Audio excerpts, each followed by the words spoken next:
Pandey coaching की पाठशाला में पुनः आज आपका स्वागत है। और जितने भी लोग मेरे वीडियो को देख रहे हैं, सबसे पहले मैं चाहूंगा कि वो हमारे चैनल को सब्सक्राइब करें और जितना हो सके हमारे वीडियो को शेयर करें। हम आज आए हैं यूरोप में राष्ट्रवाद, जो पाठ है 10 क्लास का, उसका जो एक बड़ा ही बुक टॉपिक है 1848 की क्रांति। उस क्रांति के बारे में पढ़ेंगे। कह रहा है कि सबसे पहले 1848 की क्रांति का सबसे बड़ा कारण था ये लुई फिलिप। लुई फिलिप एक उदारवादी शासक था। जो लुई फिलिप था वह एक उदारवादी शासक था और बहुत ही महत्वाकांक्षी व्यक्ति था। यानी उदार व्यक्ति के साथ साथ ये सबसे ज्यादा महत्वाकांक्षी व्यक्ति था। इसी ने स्वर्णिम मध्यम वर्गीय नीति का अवलंबन किया था। ये क्वेश्चन आता है जब 10 क्लास का एग्जाम होता है तो उसमें क्वेश्चन पूछता है कि किसने स्वर्णिम मध्यम वर्गीय नीति का अवलंबन किया था। तो वह कौन व्यक्ति था? Louis Philippe. लुई फिलिप ने स्वर्णिम मध्यम वर्गीय नीति का अवलंबन किया था।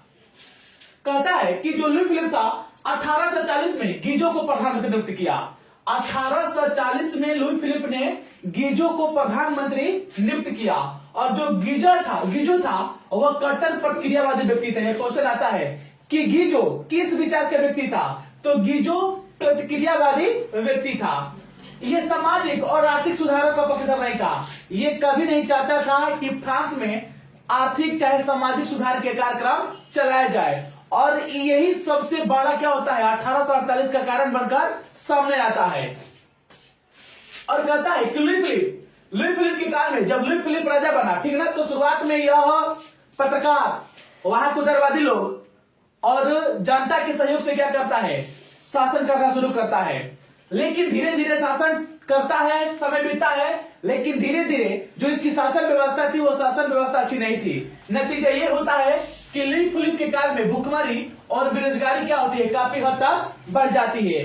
लुई फिलिप के काल में सबसे अधिक बेरोजगारी और भुखमरी बढ़ जाती है।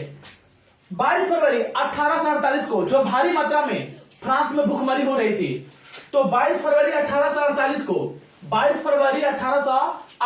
को किसके नेतृत्व में? थीरियस के नेतृत्व में पेरिस में एक विशाल भोज का आयोजन किया गया। क्वेश्चन आएगा कि कब थीरियस के नेतृत्व में विशाल भोज का आयोजन पेरिस में किया गया था? तो 22 फरवरी 1848 को थीरियस के नेतृत्व में एक विशाल भोज का आयोजन पेरिस में किया गया था।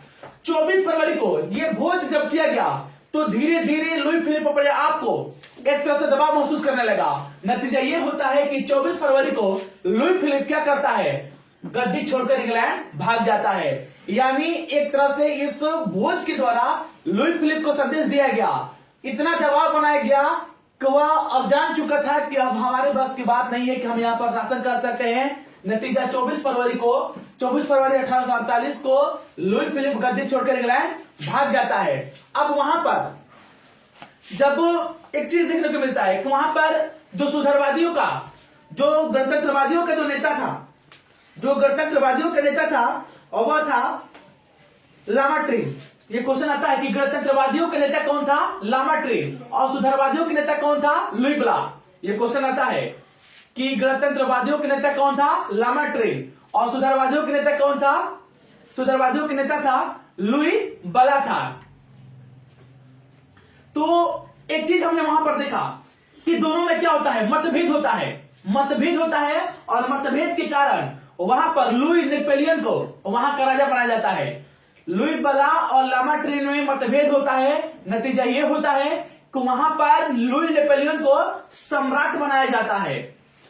और फिर एक चीज हमने देखा वहां पर कि जब 1848 की क्रांति हुआ, जब ये छोड़कर भाग जाता है, तो वहां पर 21 वर्ष के ऊपर जो वहां की नेशनल असेंबली होती है, जो फ्रांस की नेशनल असेंबली होती है, 21 वर्ष के ऊपर जितने भी सिर्फ पुरुष होते हैं उनको मताधिकार प्रदान किया जाता है। क्वेश्चन आएगा कि कितने वर्ष के ऊपर के पुरुषों को मताधिकार प्रदान किया गया था? तो 21 वर्ष के ऊपर जितने भी पुरुष थे उनको नेशनल असेंबली के द्वारा मताधिकार प्रदान किया गया।